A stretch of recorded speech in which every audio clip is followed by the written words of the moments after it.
boas-vindas a esta análise visual, um conteúdo super especial trazido pela Forge College. Na nossa última conversa sobre a gestão de recursos no C-Level, a gente desvendou como o rastreamento de bloqueios permite que um monte de transações rodem ao mesmo tempo. Mas pensa comigo, isso levanta uma questão no mínimo fascinante. Como é que a gente doma o caos absoluto de alocar o poder de processamento da CPU no meio dessa concorrência toda? É exatamente isso que a gente vai mapear agora. Vamos entender como o runtime do C-Level lida com essa execução paralela super agressiva sem simplesmente derreter e travar o sistema inteiro. Nossa rota nesse esquema de engenharia de hoje é a seguinte. Primeiro, o teatro do C-Level. Segundo, medição de computação. Terceiro, isolamento e threads simultâneas. Quarto, priorização não é infinito. Quinto, cenários do mundo real. E para fechar nossa conclusão e próximos passos. Vamos direto ao ponto? Ponto 1. O teatro do C-Level e nossas metáforas mentais. Para transformar conceitos arquitetônicos super abstratos em algo bem concreto, a gente precisa de um modelo mental. Imagina nosso ambiente de execução, o runtime, não como um emaranhado de silício, mas como um grande teatro com múltiplos palcos operando ao mesmo tempo.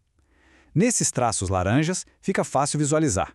Cada transação é como uma pequena apresentação, e toda peça precisa de um holofote, que é o tempo de CPU, e de adereços, que são as contas sendo lidas ou escritas. E claro, a gente tem o gerente do palco, que é o nosso escalonador. O trabalho dele é estrito, garantir que nenhuma apresentação roube o adereço da outra e que cada ator tenha seu próprio holofote sem ninguém trombar no palco.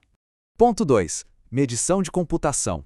Saindo um pouco desse palco de teatro e indo para a contabilidade puramente técnica, como o gerente sabe a hora exata de apagar a luz?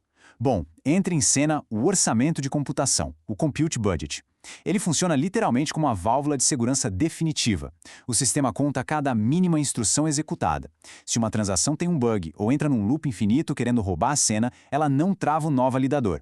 Assim que esse orçamento acaba, o sistema devolve um código de erro e puxa o ator para fora do palco com aquele gancho clássico de teatro. Tudo para garantir que o show principal continue. Que olha só que sacada genial. Existem dois níveis alinhados controlando tudo isso. De um lado, você tem o orçamento por transação, que é basicamente o limite daquela thread única, o saldo individual. Do outro lado, existe o orçamento por slot, que é o teto máximo de processamento para todo aquele bloco no validador. É a combinação milimétrica dessas duas travas que impede a CPU física de fritar, preservando o que a gente chama de liveness, ou seja, mantendo a rede sempre viva e respondendo. Nosso terceiro ponto, isolamento e threads simultâneas.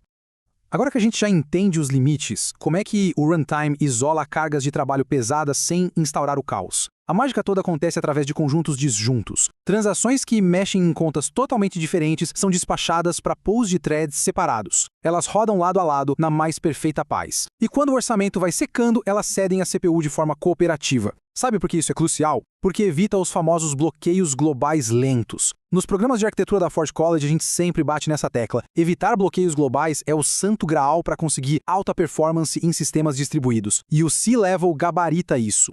Indo para o quarto ponto. Priorização não é infinito. Aqui a gente precisa desmistificar um dos maiores mal-entendidos sobre furar a fila na rede. Anota aí, a prioridade compra preferência no escalonamento, não CPU infinita. Pagar uma taxa a mais de prioridade é só comprar um passe VIP. Ele te bota na frente, faz o escalonador notar sua transação no meio da multidão, mas ele absolutamente não te dá um holofote eterno. O orçamento de computação continua sendo um limite inflexível. Se a transação for pesada demais, ela vai ser cortada, não importa a grana que foi paga de taxa.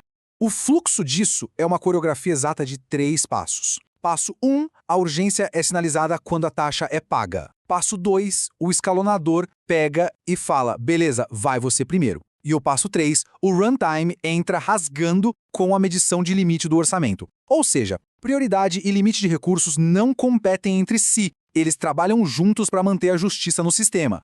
Ponto 5. Cenários do mundo real.